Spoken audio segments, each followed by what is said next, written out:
Nous entraînons les enfants pour qu'ils soient prêts à affronter les heures sombres qui arrivent.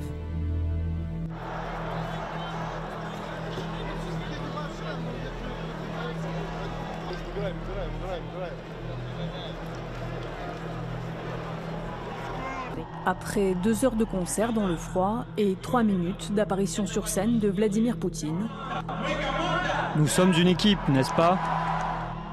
L'illusion de triomphe est parfaite. Pour leur peine, ces retraités reçoivent l'équivalent de 4 €. 300 roubles, c'est déjà de l'argent pour des retraités.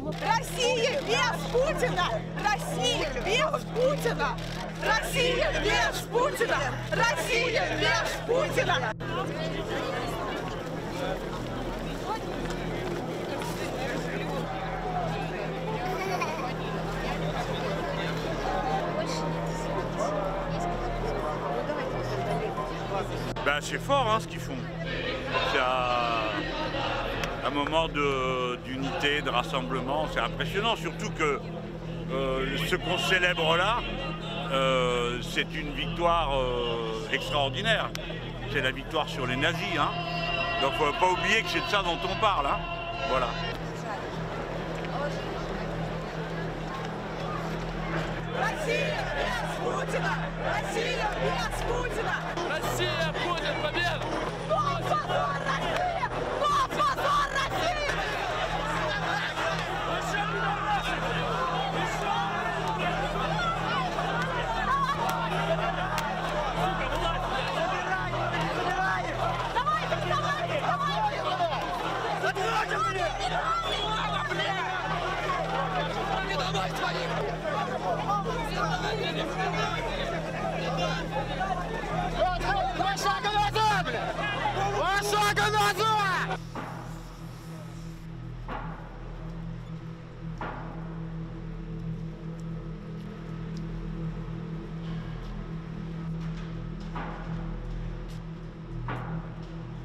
Здравствуйте, поддержите забастовку избирателей вместо переизбрания Путина. Нет, спасибо. Единственный, кто есть, это Путин.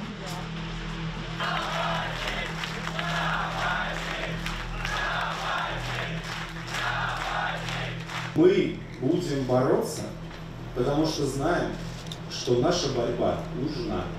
Ее ждут, на нее надеются. Dans ce bureau, elle tient à installer le même décor que dans son clip.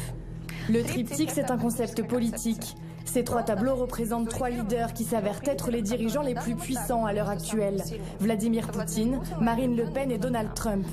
Et elle veut, avec ses arguments, contribuer à la victoire de Marine Le Pen.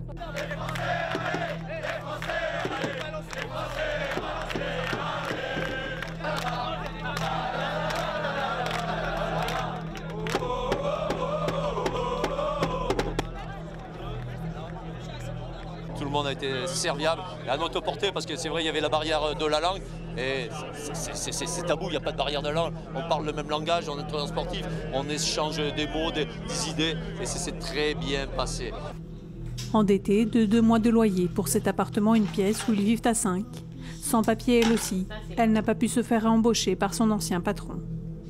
J'avais appelé là-bas, ils m'ont dit que non, pour le moment, ils ne veulent pas les Noirs, ils ne veulent pas les Africains. Pour trouver le travail ici, là, nous les Africains, même le réclamant, même le restaurant, ce n'est pas vraiment du tout facile pour nous.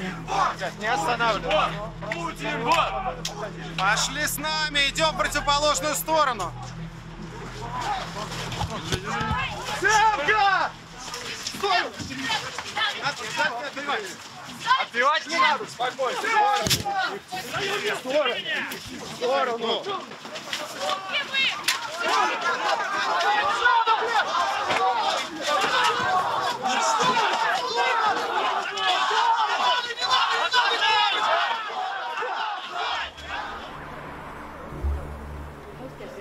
Нет, я не могу.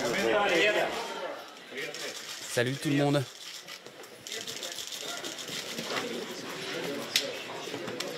Le 7 novembre dernier, dans un tribunal de quartier à Moscou, se tient l'une des dernières audiences dans le procès qui oppose Ilya Yachine à l'État. La caméra part là. Interdit de filmer la juge. L'opposant est poursuivi au titre d'un tout nouvel article du Code pénal qui prévoit jusqu'à 15 ans de prison pour discrédit des forces armées. La justice lui reproche d'avoir diffusé sur Internet une vidéo dénonçant les crimes de guerre commis par les soldats russes à Boutcha, en Ukraine.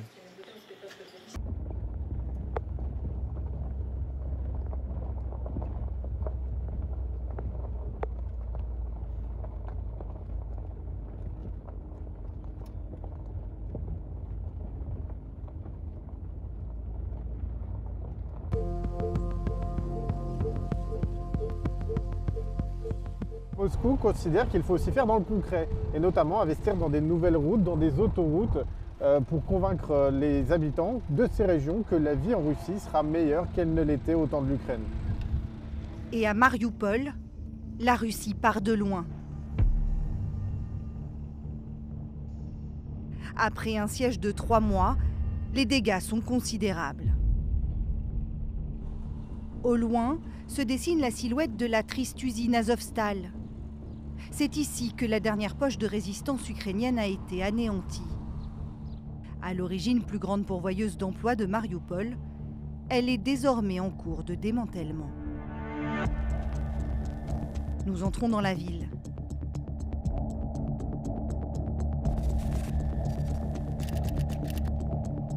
Et nous la découvrons détruite à plus de 80%.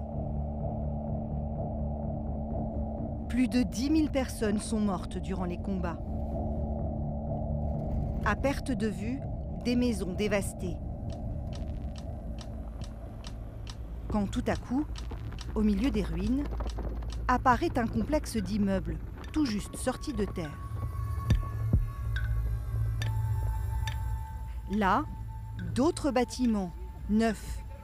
Ils ont été construits en quelques mois à peine, sans même avoir pris le temps d'effacer les séquelles des combats alentours.